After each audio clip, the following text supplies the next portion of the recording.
સંત જલારામ બાપા જન્મ 1799 અને તેમના પત્ની વીરબાઈ માં ગુજરાતના વીરપુરમાં રહેતા હતા. તેઓ શ્રી રામના પરમ ભક્ત હતા અને પોતાનું જીવન સાધુ સંતો અને ગરીબોની સેવામાં સમર્પિત કર્યું હતું.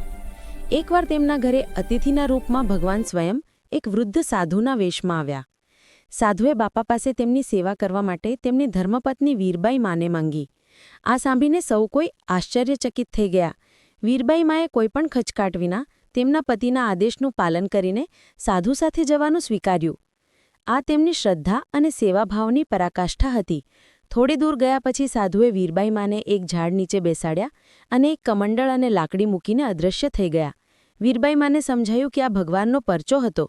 તેમણે તરત જ પાછા આવીને બાપ્પાને આ ઘટના જણાવી. તે દિવસથી જલારામ બાપાની ખ્યાતિ વધુ ફેલાઈ અને તેમણે સદાવ્રત એટલે કે ભૂખ્યાને ભોજન કરાવવાની પ્રથા શરૂ કરી, જે આજે પણ વીરપુરમાં અવિરત ચાલુ છે. જય જલારામ બાપા.